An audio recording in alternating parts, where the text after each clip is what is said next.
Hello, so we are live with Salt Projects, and I am just going to add our special guest for today for our first official Salt Live. Just wait for Steve to join us. Very exciting. Hello. Good morning. Good morning. How are you? I'm very well, thank you. How are you? Not bad, not bad. Thank you so much for joining us for our first Salt Live. You're very welcome. It's a pleasure and an honour, of course. Well, it seemed quite appropriate to start introducing other members of our team, because there's a few of you involved in the salt endeavours. The extended family. So, would you like to introduce yourself, Steve? Of course, yeah. Hi, I'm Steve. I am a graphic designer. I run a little business called Aesthetip, which was formerly a magazine and somehow ended up being a design studio, which is rather nice. And like yourself, it's mostly me, but then I also get in lovely suppliers and other creatives to help me when I need it for the project. Brilliant, brilliant. I think that sums me up very quickly. You don't want me going on for hours. And actually, what I think is quite interesting to share with those who are watching us this morning, and obviously we're going to record this and share this later, is that we have worked on quite a few projects together, and we've known you for quite a few years now. Yeah. And you were, you actually mentioned the other day the first time that we met and we were introduced. Yeah, I think we'd crossed paths because obviously you knew my wife Emma before. But we'd never been formally introduced until there was a lovely tap project, which is the Richard Ballinger, Jesse Leroy Smith and Chris Priest project that does various artistic things. And they had a really I don't know how to put it. It was a really amazing event, wasn't it, at the old Coffin Works in Truro. And I think it had a bigger ambition than it probably reached, but it was quite a magnificent little project, and I know you were involved in that, and I was introduced to you by Sam Bassett, I believe, which was interesting. It was a very sort of informal introduction, kind of like, I suppose you know this person. I was like, no, I don't. What I do now. I seem to remember Sam being quite taken by my puppy at the time. It's like, no, Sam, you need to install it. I remember Jesse coming in. Sam, put the puppy down. You need to install it. I forgot about the puppy, actually. I'd forgotten about the puppy. Of course, there was a puppy. Absolutely, there always is, isn't there? So it was wonderful. I can't remember your involvement, but I remember you fussing around with lots of paperwork and it looked like forms and things. I can't remember what you were doing. Yeah, so it was part of a broader event, which was Truro Festival, and I was at the time coordinating the arts aspects of Truro Festival at the time. That explains more. So I was working with, it was totally Truro at the time. So, and also I think I submitted a collaborative piece of artwork, because actually my background is in fine art, with Juliet Walsh, who I studied with. So, so yes, it was quite interesting because there was this amazing installation where they had set panels of a set size that was suspended within a space. And that was Sam's space, wasn't it? That's right. I did a little piece for that, actually. I did a little painted panel. So it's probably the last time I painted, to be honest. Well, it's inexcusable, really, isn't it? It is, really. I was a little bit gutted about it because I never got it back. And the other side of my piece was actually more exciting because it was covered in barnacles. I found this piece of wood on the beach, and I liked the other side of it more than I did the side I actually drew on. Always the way. Sadly, always the way. It was so cool, very exciting. But yeah, I don't know what happened to all that stuff. I don't know. We'll have to ask Sam. I think Jesse was going to do something else with it at a later date, but I think he got very busy being a tutor and mentor at Newland. So. Yeah. Okay. So there's been lots of exciting projects in the past, but what are you working on at the moment? Well, what am I not working on at the moment? I'm very, very lucky. I've got a really wonderful spectrum of clients, and it makes my day to day ever so varied, and it's never boring because it covers different sectors. I've got people in the beauty sector. I've got a chap he builds these amazing spherical dome structures that he rents out to weddings and nightclubs, and it's just so varied. So it's web, it's logos, it's branding, it's drawing stuff. It's super exciting, and I'm very. I mean, this lockdown has made people look at their stuff that they can do, and it seems like there's more and more people are starting their own businesses, are pushing forward, are wanting to do it on their own.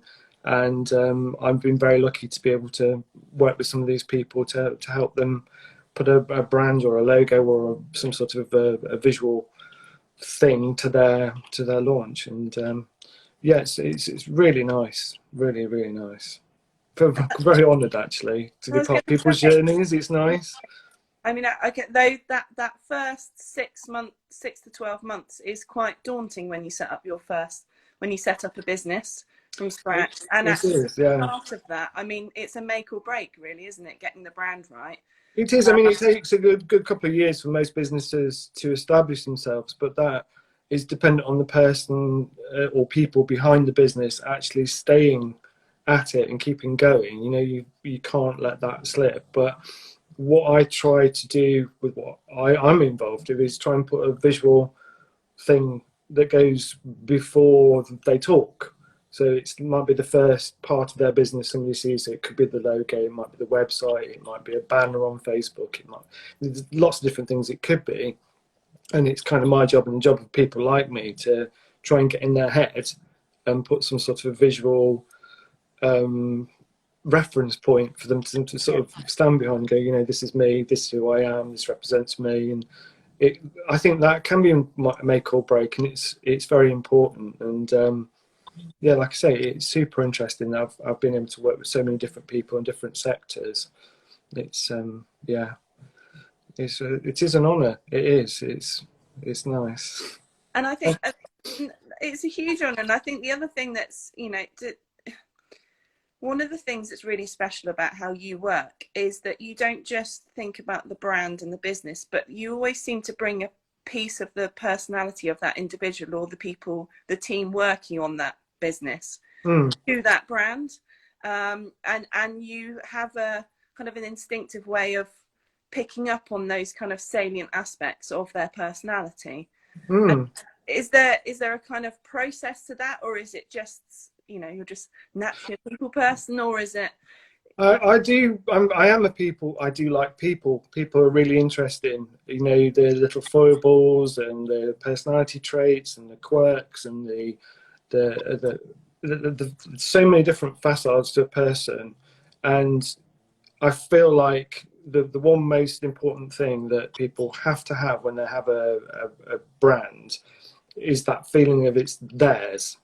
So it's super important that it's not about me and my taste, and it's not about a specific trend, although it's nice to keep it in line with what other people are doing. So you have this ridiculously old-fashioned logo, or you don't have something that's so forward-thinking nobody gets it. But it's just nice to have that personal feeling to it, and that person can really get behind it and go, this is me, and it really feels like me.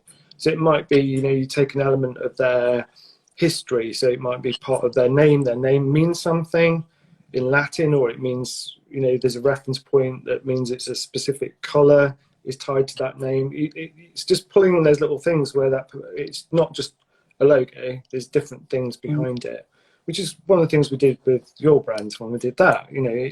It's so many different things. It's like the cat's going nuts now. There's like 5 or 6 different elements to that one logo we did for you, although on looking at it at first you don't know that, but then you get to tell that story, and it might be the first part of talking about your business to somebody. They say, I like your logo, and then you get to explain the reasoning why it is. and that gets you talking, and then that builds up that relationship, and off you go. You know, sometimes it's that nice little introduction in that people can use as well. So it's just super important that people feel that is them. You know, harder with websites because you're just trying to get information over. So again, it's trying to use images to tell the story, because people get bored reading lots of text sometimes. So lots of big images, you know. But yeah, it's great. It's really interesting. I did a little bit of psychology at GCSE level. I think that helps a tiny bit. No, absolutely. It's amazing. Probably should have studied it a little bit more, to be honest. It's amazing in our, you know, over the years, things that we reference back to, you know, when we were a teenager, things that we learned, or in a Saturday job, you know, skills that we picked up on and things that we noticed working with different people. Yeah. It's amazing how that. And you do learn from, sorry to interrupt, you do learn so much, and you can take something from everybody you meet, even if they're quite a negative person.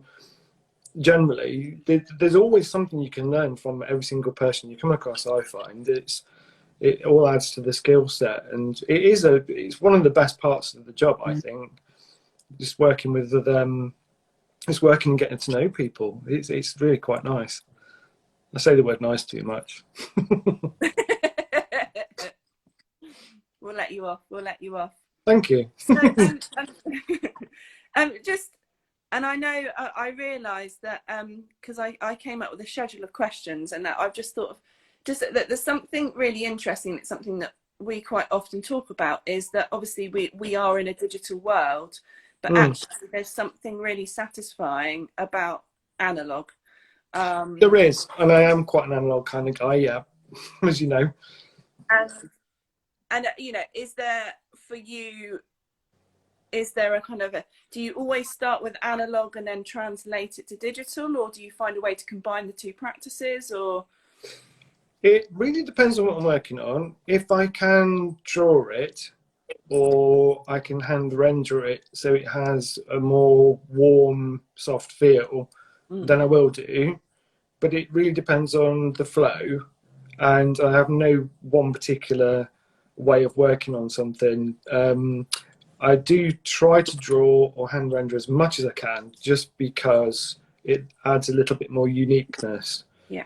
And some projects really do benefit from that wobbly edge, or that kind of artisan feeling of it not being too polished, or it not being too formal, because obviously things like fonts, they're beautiful in their own right, but as soon as you start writing them out and you use a font, let's say Helvetica, for example, most of the world uses it for something or other.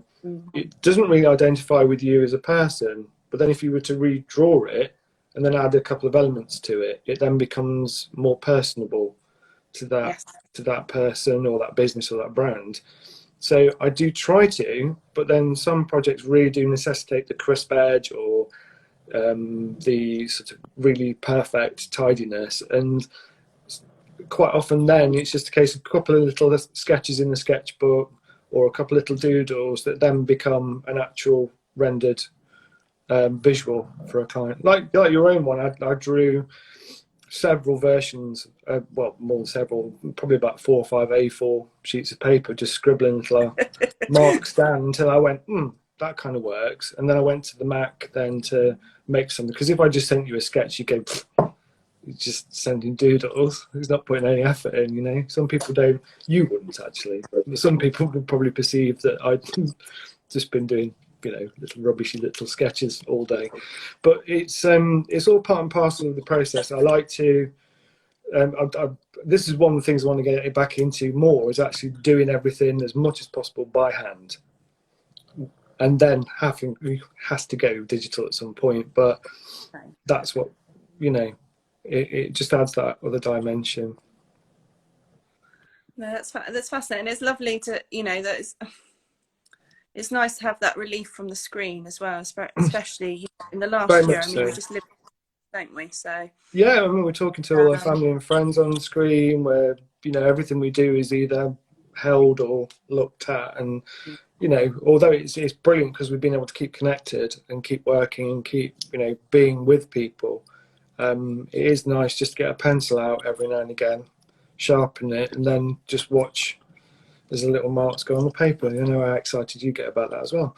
It's just a bit more real sometimes. And also, I'm old school. We were taught how to do things, and we were taught that you draw everything first. There's nothing more important than the idea, and the idea normally comes from pen on paper or pencil on paper, and then you grow it from there. If it's a bad idea, then there's no point going to the Mac, really. So no, not at all. It's a good way of filtering, isn't it, in some ways? Yeah, it is. And I don't think enough people take the time out to actually sit and really think through the ideas, and that's why sometimes, I mean, there's some amazing designers in this world and amazing creatives in this world, but then there's some stuff that just kind of sits and just goes past you. Doesn't really do anything. You don't really notice it. It's just kind of like this nondescript stuff, and that's the stuff that people haven't really thought about. You know, they've just drawn a whatever because it's easy, or they've just pulled something off the internet and traced it, and it's become a logo. And you see it all the time. It's just nondescript. What you really want is something that's, you know, depth, and that comes from a good idea and thinking it through. I think it's a good word. That I like that, depth. Nice word. But me saying nice all the time, like I'm still doing it. So, moving on to a bit of a fun question. We all know, and we both have in common, we don't mind a rum now and again to relax. No, I like a rum. I do like a rum. And if you would like to have a rum with a certain individual, celebrity, figure from the past, present or future, who might that be? This is a really difficult question. Really difficult, because there's lots of people I'd like to sit and chat to. But I did narrow it down after thinking about it for probably like an entire week. I think it's been roughly a week since you prompted me with what we might talk about. I think it would have to be David Hockney. Interesting. I have loved David Hockney's work since I was very young, and I've enjoyed all his different periods of time, and the different changes in the progression of his work. So you're looking right back to the early days, to all the wonderful things he did with the photocopiers and cameras, and his exploration and his the way he doesn't like to be pigeonholed, that this is what I'm going to do, this is just me, I'm just a painter. I absolutely love it, and I think he's a wonderful character. And I think I wouldn't have one specific question, I'm afraid. I couldn't tell you what I would sit and ask him, and I wouldn't even mind sitting and having a cup of tea with him. It doesn't have to be a rum, but I think it'd be really interesting to just have like an hour, or probably longer, just to sit with him and chill with the dogs and just talk about his life and what motivates him, what he gets him going. I mean, you can read about all this stuff obviously, but I think to sit and actually hear somebody tell you it would be really, really, really good, interesting. I've seen a comment come in from Rebus. Rum would be more fun, than tea. Yeah, that's a fair point. A fair point. But I would accept a pot of tea if it was David Hockney. Obviously. Anything, any drink, glass of water, just to sit with David Hockney. Or just hold the drink. Just hold the drink. That's fine. You sit and chat. It'll be all right. And I have to. I share, a mutual fascination with David Hockney's work, and just a funny fact that I should probably own up to is when he had his retrospective at the Royal Academy. What was it, 2012? I actually viewed the exhibition in Perth without realising. So and it was chronological. I thought, why is everyone walking the other way? And then when I got to the beginning, which was my end, I realised, oh no. But I tell you what, it was fascinating in both directions. You know what? I would imagine that if he could watch everybody doing that and going the right way around, then watch you go the other way around, I imagine that he'd be like, I like that person. They're going the other way. Or starting in the middle and then going, no, I'll just go this way. No, it sounds really good. I like that. I like that you went the wrong way. That just shows that's your thinking process. Or is it just a little bit ditzy, you need it to see the signs? I think I was just so pleased that I'd managed to eventually get in after an hour of queuing, and then just so excited about it and so involved in the work that I just created my own journey. It was wonderable. That's Absolutely amazing. wonderful. We, as you know, we're from up country originally, and we've been, this is the 18th year, I think, in Cornwall now. But we were relatively closer to what we are now, particularly to Bradford, where the salt mill is, which is the place that houses I think it's the largest UK permanent collection of David Hockney's work. And there's also a American-themed diner in there that has his work on T-shirts and like on the napkins and stuff and on the plates. Yeah. But that was incredible going there, because you're surrounded by, you can smell the paint. It's like the air's heavy with the smell of paint, and it's just an amazing place. Anybody up country needs to go and check that out. I don't know if it's still there, to be honest. We'll have to look into it. I've been down here for too long now. Become localized. But yeah, it's being able to go there and just like, and there's no real barriers as such. You can get quite close to the work, so you can, you know, some galleries you have to keep miles back and they shout at you. You can get super close and go, oh wow, that's exciting, and just so immersed. But yeah, I was fascinated by they had the Xerox Grand Canyons there, and it on a huge wall across the whole side of the wall. It's just incredible, beautiful, amazing. Super exciting. I wanted to buy a photocopy at one point just to try and have something like that. I didn't in the end. Right, I've got one final question for you, and then I think you put me on the spot. I'm just conscious we've only got a couple of minutes left. So, what are your 3 most important items to work with? So, you know, wherever you work, if you had to hot desk somewhere, or if set up at home, what is imperative to be with you? I narrowing it down to just 3. Most important thing is the Mac, because that's the finishing tool. That is what I use to build websites. That is what I use to communicate with people with mostly. So the Mac, I cannot stress how important Apple Macs are to designers, particularly. And I know some people can cope with PCs, but on the whole, a Mac is life, really, for us. And so obviously I can do that with a laptop, or I can do it with a desktop, but so that's number 1. Number 2 is my favorite pencils. I love these pencils, and I don't know why. I gravitate towards them. I don't know if it's because they're yellow and black with a little red bit on the end, so they're interesting. I don't know, but I've been using these since art school, and I don't buy any other pencils. I've got some propeller pencils, and I had a little spate of going through those, but these are better because I quite like the unpredictability of a normal pencil. So you can sharpen it, and it's all nice and neat, and then it goes all stumpy, and you get a different mark. So I quite like that. That's good. And then my other favourite. It's there they are. There they are. Again, I don't know why, but they're super cheap. I've got expensive pens, really expensive pens.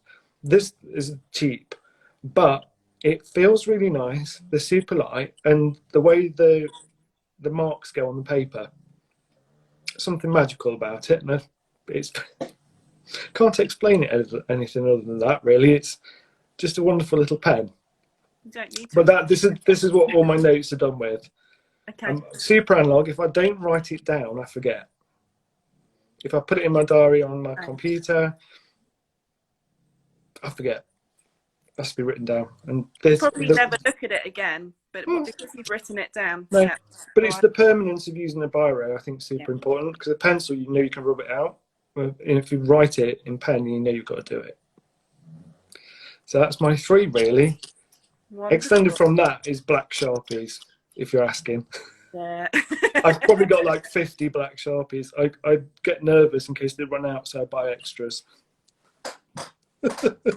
So there's a lot. There's always a black Sharpie. So we've got just a couple of minutes left now. So a little treat as part of these Salt Lives is I'm inviting my guests to put me on the spot with 2 questions. So Steve very kindly did send over his questions, but I didn't look.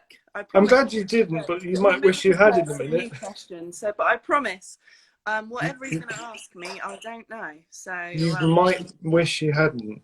And you peaked. No, I'm joking.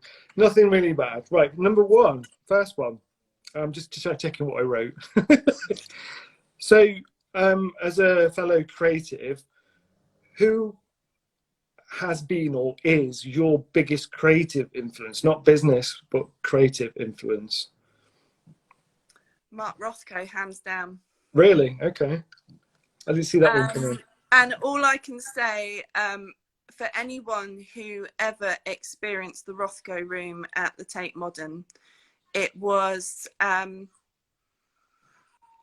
won't say too much because it just fills me with so much emotion, but there is no other installational artwork that has touched me in such a way as that room did. And I could live in that room. It does strange things to me, but it is just, his paintings are incredible. And I don't even want to explain them. All I know is that they make me want to create in some way. That's very interesting. And I don't know how you can possibly feel so isolated, but so safe and secure and part of a warm community as you can in that room. It's just incredible. And I'll never forget when there was a period, and I'm not sure what the state of the room is now, but I know there was a point where it wasn't there, and I remember I walked around that building multiple times. It can't be gone, it can't, because it was the highlight of going up there. And of course there were exhibitions on, but it just does something. And even afterwards, I remember we bought a postcard, and my family are not from an art background at all. My father's a scientist, and particularly doesn't quite understand abstract artwork, but I bought the postcard for him, and he said, do you know what, there's something quite special about that just sat on my mantelpiece. And he couldn't understand it, but he said it just there's something's throbbing, it's just connecting with me and I can't explain it. It's very interesting that you mentioned the postcard, because that was in my head, that most people only ever see the postcard or a card or some sort of small reference. If you've not experienced a Rothko on a large scale, it's completely different. I mean, they're quite lovely little pieces when you have a little card, but standing in front of one, it is completely different from actually seeing it online or in a very small format. They are quite mind-blowing, and people say he was a rubbish painter. You know, it's very easy to criticise abstract art. Oh, I could have done that. I could have done that better. You know, all that kind of rubbish that you hear from people. But there's something very, I think the word to me for a Rothko is sublime. Yes. There's a sublime feeling. I think it's the only word I can think of that applies. And like yourself, you know, you people need to go and sit and be with one for a little while to actually come up with their word. But that would be my word for it. No, Great, that's a really interesting one. We've not talked that much about artists that we like before. No, we haven't. No, that was interesting. Right, we've got time for your last one? One quick question. Go on then. Okay, so if you were stranded on a desert island Yeah. and discounting survival tools Yeah. and people, so you can take one thing with you that will help you keep sane on your desert island, what would it be? Oh my word. What would it be? There's it's funny actually, because you've got me. It would probably, and it seems really obvious, but it would be a sketchbook. Some way of but then that seems a waste, because you could make marks in other ways. So yeah, that's really hard. That's really hard, because actually there's nothing, and it's something that I've come to realize very recently, is that actually there are very few things that are that essential to me. really, other than people. So I actually, it would be that or some way of listening to music, because music really inspires me.